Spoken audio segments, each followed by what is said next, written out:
Nah, guys, kembali lagi di channel Aprisitorus, di mana channel ini akan memberikan diri kamu suatu informasi baik dari pekerjaan, asmara, keuangan, ataupun kehidupan diri kamu secara general.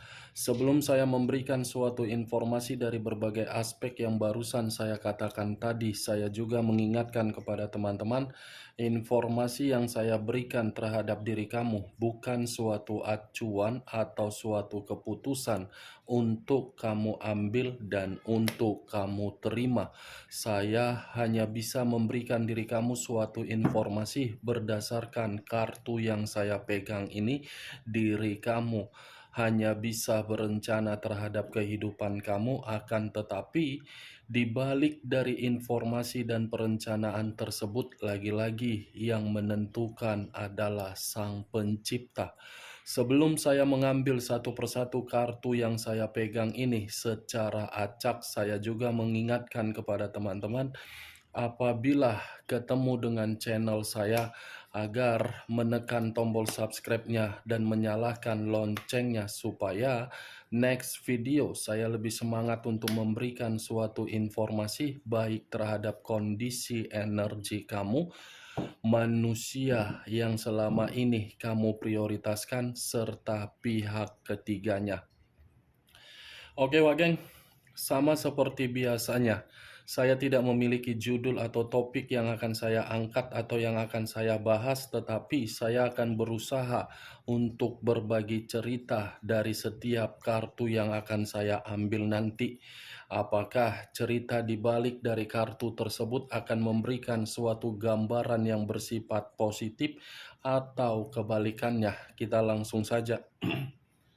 Saya akan mengambil beberapa kartu, di mana kartu yang akan saya ambil nanti bisa saja bersifat resonate, bisa saja tidak bersifat resonate. Semuanya saya kembalikan terhadap pola pemikiran kamu, semuanya saya kembalikan terhadap situasi energi yang kamu miliki untuk saat ini.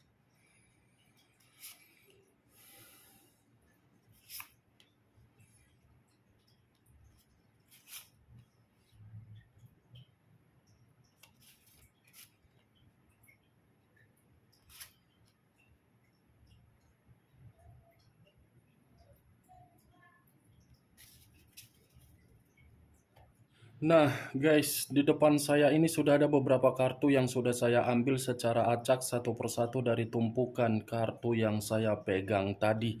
Apakah informasi atau cerita di balik dari kartu yang ada di depan saya ini akan memberikan suatu gambaran yang bersifat positif atau kebalikannya? Kita langsung terhadap kartu pertama. Muncul kartu ini. Sekali lagi saya mengatakan, muncul kartu yang saya pegang ini, di mana kemunculan kartu yang saya pegang ini seperti memberikan suatu isyarat atau berbicara terhadap kondisi satu energi, yang dimana kondisi energi tersebut untuk saat ini saya melihat dan saya merasakan sepertinya ada satu bentuk pergerakan, tetapi bentuk pergerakan ini seperti memaksakan diri di dalam kondisi yang benar-benar tidak nyata, seperti menempatkan posisi diri sendiri di dalam posisi yang dipaksa untuk memberikan yang terbaik.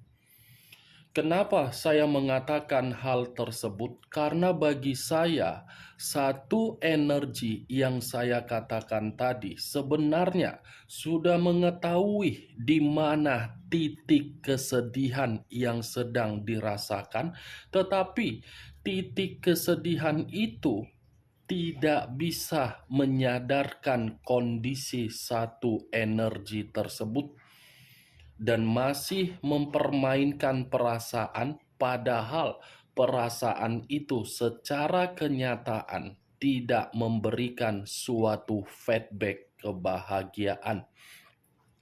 Kalau saya mencoba untuk mengarahkan kartu yang saya pegang ini terhadap posisi energi yang dimiliki oleh pihak lain atau orang lain, serta mengesampingkan satu energi yang saya katakan tadi, kartu yang saya pegang ini sudah cukup jelas untuk menjelaskan karakter yang dimiliki oleh pihak lain adalah karakter yang tidak bisa untuk diajak menjalin suatu hubungan dalam jangka panjang. Kenapa saya mengatakan hal tersebut? Karena secara langsung karakter yang dimiliki oleh pihak lain bukan hanya pelit tetapi banyak berbagai rahasia. Bukan hanya banyak rahasia, tetapi tidak mau menghargai apa yang diberikan oleh seseorang berdasarkan suatu kesetiaan terhadap pihak lain tersebut. Apa yang barusan saya katakan tadi bisa saja mengarah terhadap posisi energi kamu, dan apa yang barusan saya katakan tadi bisa saja mengarah terhadap manusia tersebut. Akan tetapi, sebelum saya memberikan suatu informasi terhadap kemunculan kartu yang saya pegang ini, terlebih dahulu saya akan mengarah terhadap posisi energi kamu sebelum saya mengarah terhadap manusia tersebut. Sebelum saya mengarah terhadap manusia itu, terlebih dahulu saya akan mengarah terhadap diri kamu. Di mana ketika diri saya mengarah terhadap posisi energi kamu, baik secara pemikiran, perasaan, ataupun kondisi batin kamu, dari ketiga aspek yang barusan saya katakan tadi, next time saya meminta tolong terhadap diri kamu, sudah gilirannya diri kamu untuk mengendalikan kehidupan kamu sendiri. Next time, ubah karakter kamu dengan karakter sesuai dengan keinginan kamu.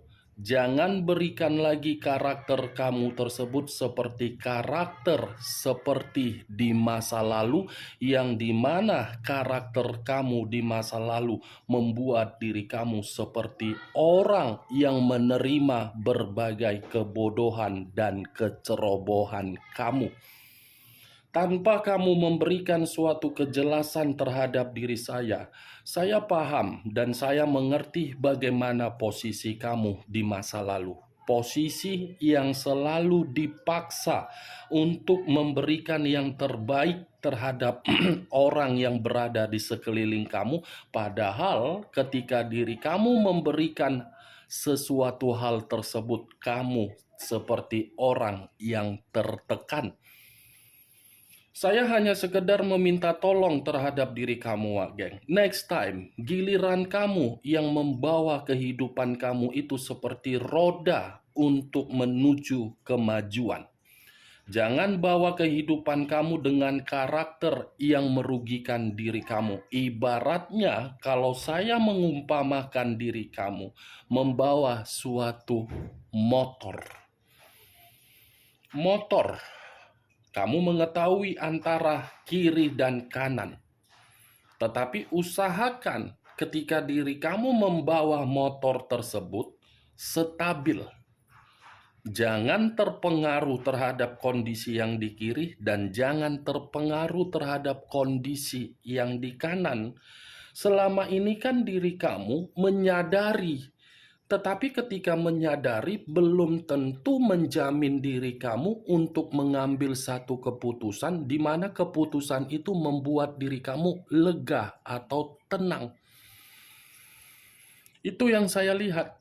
Benar atau tidak dari perkataan yang barusan saya katakan tadi, semua kembali terhadap pola pemikiran kamu. Setidaknya pergerakan energi kamu itulah yang mengatakan bahwasannya diri kamu terlalu banyak mendapatkan kondisi yang benar-benar frustasi.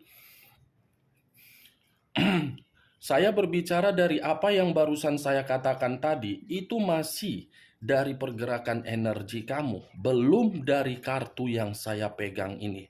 Kalau acuannya dari kartu yang saya pegang ini, bisa saja kartu ini seperti mengatakan terhadap diri kamu, pertahankan kalau memang ada yang masih ingin kamu pertahankan. Miliki rasa kepercayaan diri di dalam diri kamu kalau memang diri kamu ingin mengeksekusikan salah satu rencana di dalam pemikiran kamu. Tidak usah harus menerima berbagai perkataan yang tidak pasti, yang dimana perkataan itu membuat kondisi pemikiran kamu goyang kembali. Fokus dengan tujuan kamu, fokus dengan masa depan kamu, fokus untuk membuat kehidupan kamu berkembang. Sekaligus buktikan terhadap orang yang meninggalkan diri kamu bahwasannya kamu bisa bergerak dan mengendalikan kehidupan kamu tanpa harus ketergantungan dari orang yang meninggalkan diri kamu. Kartu pertama yang saya pegang ini adalah kartu Dekariot yang mengarah terhadap unsur air berlambangkan 3 zodiak: Pisces, Cancer, dan Scorpio. Kalau saya mencoba untuk mengesampingkan ketiga zodiak yang barusan saya katakan tadi, menarik dari kondisi kata Dekariot ini sudah cukup jelas bagi saya untuk menggambarkan komitmen kamu. Komitmen yang mengarah terhadap pernikahan, di mana pernikahan itu tidak ada saling keterbukaan dan tidak ada saling kejujuran. Selalu ada perdebatan, selalu ada konflik, selalu ada sesuatu hal yang disembunyikan. Ketika sesuatu hal yang disembunyikan ketahuan, bukan memberikan suatu komunikasi agar bisa diselesaikan, malah saling memberikan sikap yang egois. Itulah kondisi pernikahan dari kartu yang saya pegang ini dan apa yang saya lihat. Itu bukan hanya situasi itu yang kamu dapatkan di dalam pernikahan kamu. Manusia itu cukup saya kategorikan pelit. Pelit tetapi materi disembunyikan. Mengharapkan diri kamu untuk berjuang di dalam pernikahan kamu, mengharapkan diri kamu agar diri kamu memberikan kestabilan materi, padahal orang yang kamu prioritaskan memiliki materi yang cukup untuk dibanggakan. Tetapi materi yang dimiliki bukan diberikan terhadap diri kamu, tetapi terhadap diri sendiri dan terhadap orang lain. Lebih mementingkan diri sendiri merasa merdeka terhadap kondisi materi daripada diri kamu untuk memberikan kebutuhan, padahal status pernikahan kamu sudah memiliki anak. Kalau saya berbicara dari kondisi hubungan LDR, kartu Dekariot ini, saya menyarankan diri kamu, pastikan dulu komitmen tersebut apakah komitmen yang benar-benar sangat jelas atau tidak. Jangan berkomunikasi tetapi tidak ada kejelasan. Itu dia, geng. Jangan berkomunikasi kalau memang tidak ada kejelasan. Jangan pula diri kamu yang memberi kejelasan terhadap orang yang kamu prioritaskan secara materi, tetapi orang yang kamu prioritaskan secara langsung menarik ulur diri kamu. Jangan, geng, kamu sudah capek-capek. Hubungan LDR yang kamu lakukan kan bisa saja dalam situasi pendidikan atau mungkin dalam situasi pekerjaan jarak jauh atau mungkin beda negara atau mungkin hal yang lain yang saya ingin tarik dari kondisi pekerjaan. Kamu jauh-jauh membuang keringat kamu, mati-matian, bekerja keras, Kamu memberikan dari setiap gaji kamu, tetapi gaji yang kamu berikan terhadap orang yang kamu prioritaskan, kamu tidak mengetahui di mana saluran dana tersebut. Apa tujuan kamu? Itu ibarat kamu membuang keringat kamu. Kalau hubungan kamu tidak ada kejelasan, mending hubungan LDR kamu sudah ada kejelasan, baru kamu memberikan materi kamu. Itu dia, Wak Geng. Jangan buang sesuatu hal yang tidak berguna. Saya hanya sekedar memperingatkan, bukan dalam arti saya menyudutkan dari tindakan kamu, tidak. Kalau saya berbicara dari kondisi diri kamu yang frustasi, saya rasa frustasi dalam arti apa? Single parent. Saya rasa jangan kamu mengira status single parent kamu itu adalah suatu kehancuran. Tidak. Setidaknya kamu sudah mengerti bahwasannya pemikiran kamu sudah diarahkan di dalam pemikiran yang dewasa. Dekariot, Wak Geng. Ibaratnya saya mengategorikan diri kamu memegang satu pilar, yang dimana pilar kamu pegang itu jaga agar tetap kokoh. Jangan biarkan pilar yang kamu jaga dikuasai oleh orang lain lagi. Next time yang saya katakan, Dekariot, cocok kerasa dengan apa yang barusan saya katakan? Ya, kalau menurut diri kamu cocok, silakan angkat. Tetapi kalau memang diri kamu tidak merasa perkataan saya ini cocok secara logika kamu, ya tidak usah angkat. Anggap saja perkataan saya tadi sebagai gibahan yang tidak berfaedah dan gibahan yang tidak berkualitas. Kalau saya mengarahkan kartu yang saya pegang ini terhadap posisi energi yang dimiliki oleh manusia yang selama ini kamu prioritaskan tetapi pergi meninggalkan diri kamu, saya rasa kartu ini secara tidak langsung memberitahukan orang yang kamu prioritaskan lebih mementingkan antara untung dan rugi. Untung dan rugi, kenapa? Hitam dan putih, putih dan hitam. Ini untung, ini rugi. Lebih besar rasa untung yang dia dapatkan daripada kerugian yang dia dapatkan. Tetapi dengan kemunculan kartu yang saya pegang ini, yang ingin saya bahas dari pergerakan energi manusia tersebut.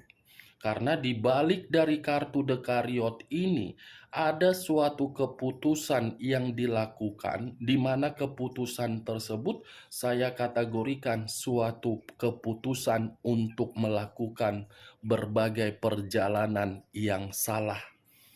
Saya paham dan saya mengerti manusia itu yang pergi untuk mengubah, meninggalkan, dan melepaskan. Tetapi di balik dari manusia itu yang sudah mengubah, apa yang dia dapatkan? Kita lihat kartu berikutnya.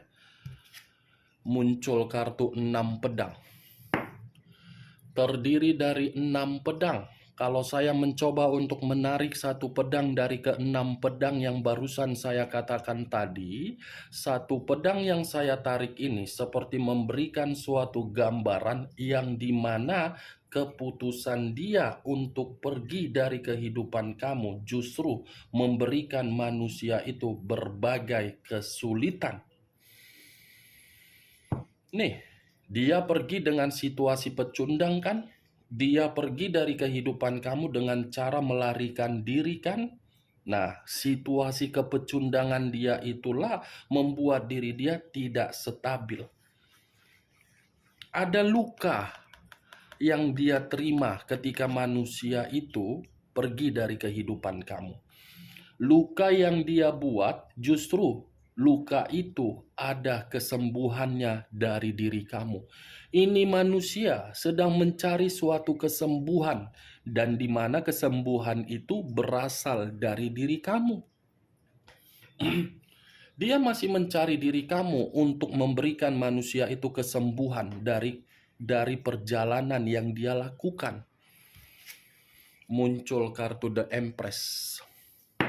Barusan saya mengatakan kan, dibenarkan oleh kartu The Empress.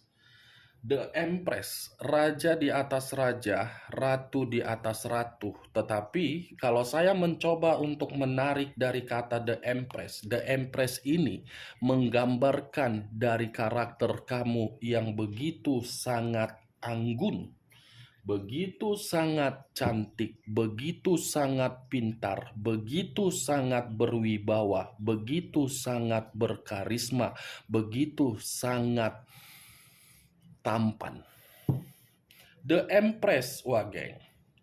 Manusia ini tanpa diri kamu, dia tidak mendapatkan suatu pertumbuhan di dalam kehidupan dia. Dan dia tidak bisa kehilangan diri kamu. Walaupun manusia itu sudah pergi dari kehidupan kamu, kepergian dia tidak menjamin manusia itu melupakan keanggunan dan ketampanan kamu.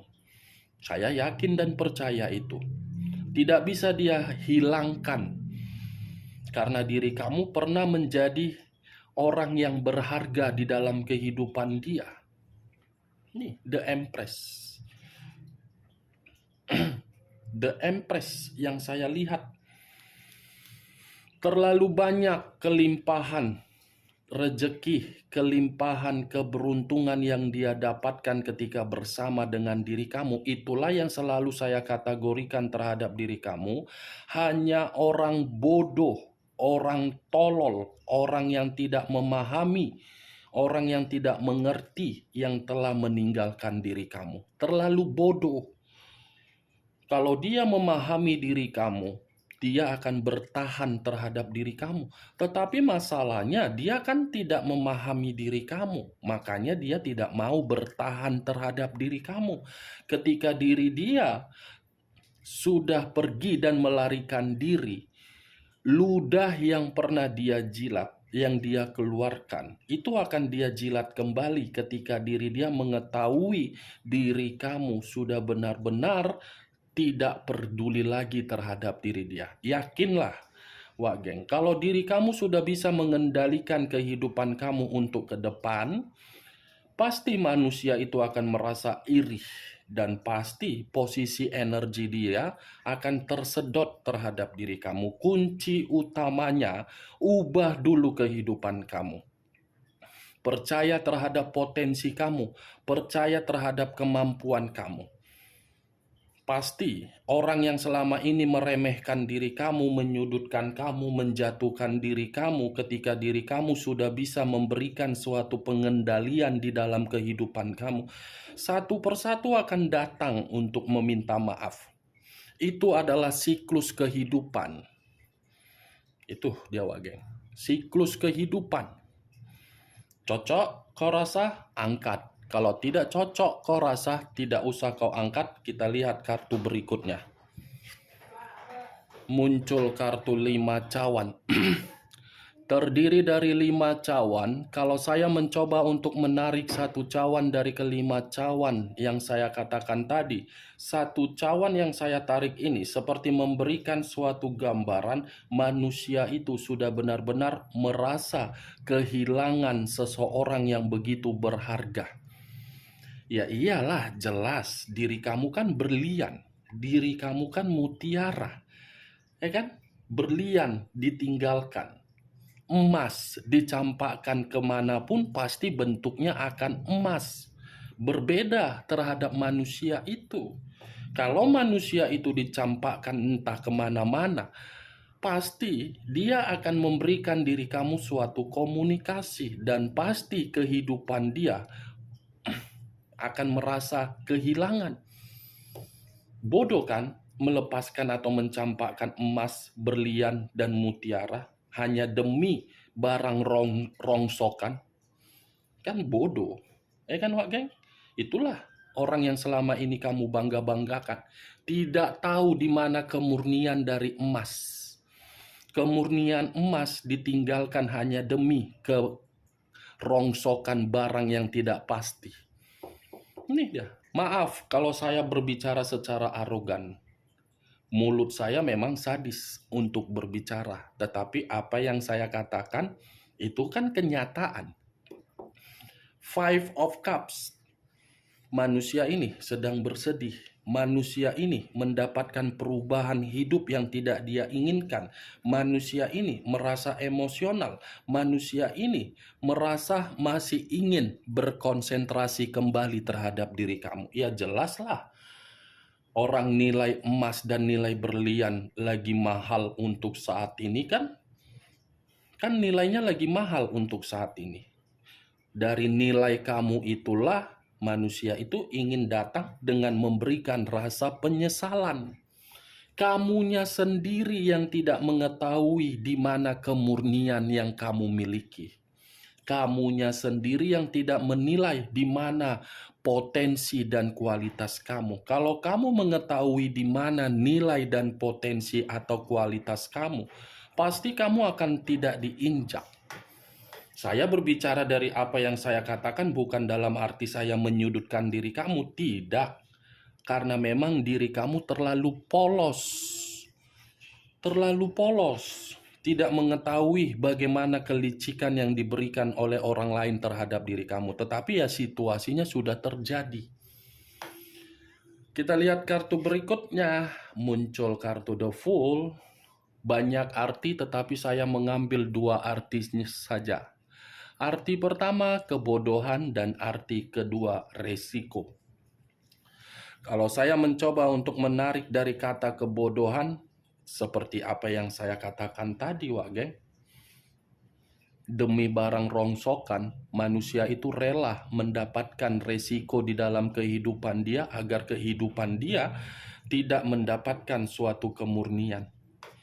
Itulah kebodohan dia yang menganggap diri kamu hanya sebagai jembatan untuk mendapatkan suatu keberuntungan. Tetapi ketika dia mengetahui diri kamu untuk saat ini memiliki kualitas, tiba-tiba ingin datang dengan membawa kebodohan, ingin datang membawa penyesalan. Enak banget, what the fuck. Ini manusia pasti akan datang terhadap diri kamu. Saya rasa pasti. Tetapi saya tidak bisa memastikan kapan waktunya. Pasti akan datang. Di luar dari dugaan kamu, di mana kedatangan dia akan mengemis. Muncul kartu 10 tongkat. Terdiri dari 10 tongkat. Kalau saya mencoba untuk menarik satu tongkat dari ke-10 tongkat tersebut, satu tongkat yang saya tarik ini, kondisi kehidupan dia untuk saat ini di luaran sana benar-benar seperti orang yang sedang dipaksa untuk memberikan berbagai situasi di luar dari kemampuan dia. 10 tongkat, beban, batin, pemikiran, perasaan, semuanya bergejolak dan buntu. Oke Pak Geng, hanya itu yang bisa saya berikan informasinya terhadap diri kamu dari ke-6 kartu yang saya ambil ini. Sebelum saya menutup perkataan saya, sekali lagi saya mengingatkan, saya tidak memberikan suatu sugesti dari perkataan saya tadi agar sugesti saya bermain di dalam pemikiran kamu. Semua kembali terhadap pola pemikiran kamu untuk menanggapi perkataan saya. Yang positif ambil, yang negatif buang. Sekian dulu informasinya. Salam kartu tarot, salam zodiak.